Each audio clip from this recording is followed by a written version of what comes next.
من صادیجان شورت خواننده صنف 9 لیسه اینواسیونی نزد دانشکده تکنولوژی و منیجمنت اینواسیونی در شهر کلوب. لایحه امروز ساز کرده ما هم سامانه سیاحی تجلیف می باشد. سامانه ما برای سیاحان پیش بینی شده است. آنها می توانند از دیگر دولت آمده سامانه ما را استفاده برند. در سامانه ما می توانند مهمانخانه، طربخانه، جای برای خواب کردن و دیگر چیزهای لازمه را بیابند. ما می توانیم روی خط مهمانخانه ها را سیاحان بینند. مثلا مهمانخانه اطلع است، می توانند در آمده درخواست کنند و رفته استراحت کنند. در تاجیکستان هستند سامانه های سیاحی که آنها را استفاده می برند، ولی برای دیگر دولت ها آنها معلوم نیستند. برای همین ما برای سامانه ما در کانال یوتیوب یک کانال ساز کرده ایم که از دیگر دولت ها سیاحان می توانند تاجیکستان را بینند و در پایان ویدیو سلکه سامانه ما گذاشته شده است، می توانند در آمده بینند. مثلا در صحیفه شهرها می توانند اطلاعات درباره شهرهای تاجیکستان گیرند. مثلا شهر دوشنبه، درباره شهر دوشنبه اطلاعات داده شده است و برای بیشتر اطلاعات گرفتن در پایان هر یک شهر باز نوار خورده مانده شده است که می توانند شهر را به طور ویدیویی ببینند. باز هست درباره عکس‌های جمهوری تاجیکستان، می توانند جایهای تاریخی شهرها را در آن ببینند. شهر دوشنبه، خوجند، بسیار جایهای تاریخی. مثلا باز در صحیفه خریطه هم می توانند خریطه جمهوری تاجیکستان را استفاده برند. اگر که جای خود را نیافتند هم می توانند خریطه ما را استفاده برند. سامانه ما با 5 زبان کرده شده است. مثلا اگر سیاح زبان تاجیکی را نفهمند، با 5 زبان، زبان تاجیکی، زبان روسی، انگلیسی، ایتالیانسی و ترکی ساخته شده است. در آینده ما در نیت داریم که با 40 زبان سامانه ما را ساز کنیم. من قربان و سرفراز خواننده صنف 8 لیسه اینواسیونی نزد دانشکده تکنولوژی و منیجمنت اینواسیونی در شهر کلوب.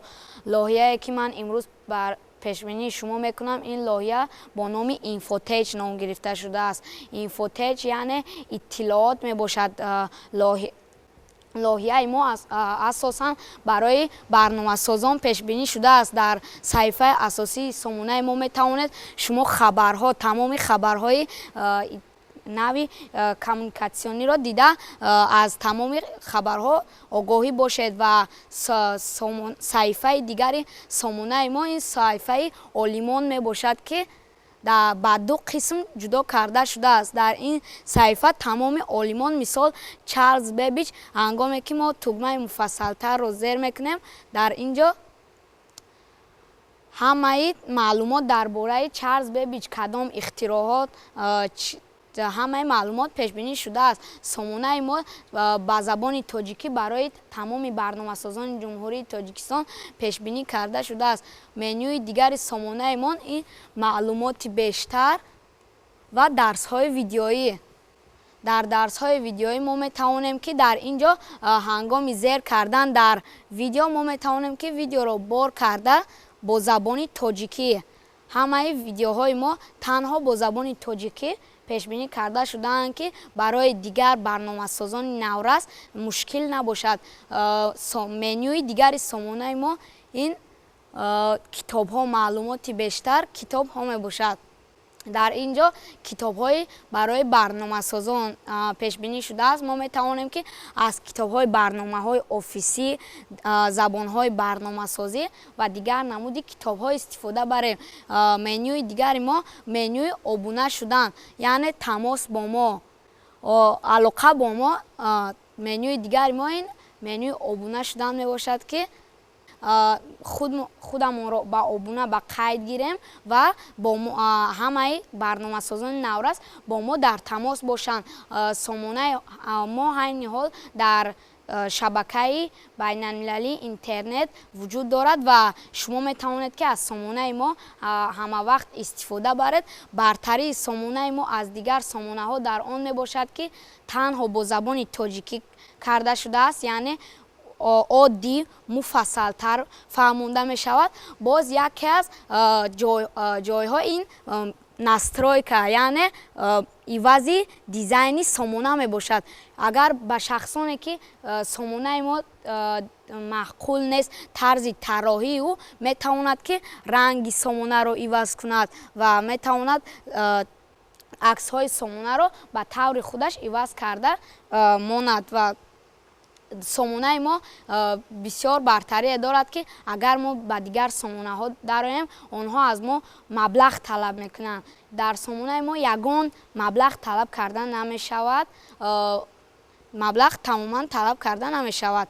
Боз бартарии сомонаи мо дар он мебошад ки дар ин ҷо хело ҳам яъне намуди тарроҳии хуб карда шудааст ки ба ҳар як истифодабаранда хело ҳам маълум хуб фаҳмонда мешавад. ҳар ҷиҳатонам яъне дар назар доред осон кардани коре ки Тоҷикистон мехоҳад аз наздик шинос шавад.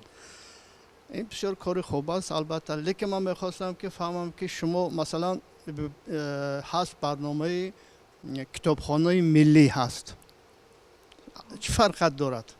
аз китобхонаи миллӣ чӣ фарқ? як барнома ҳаст.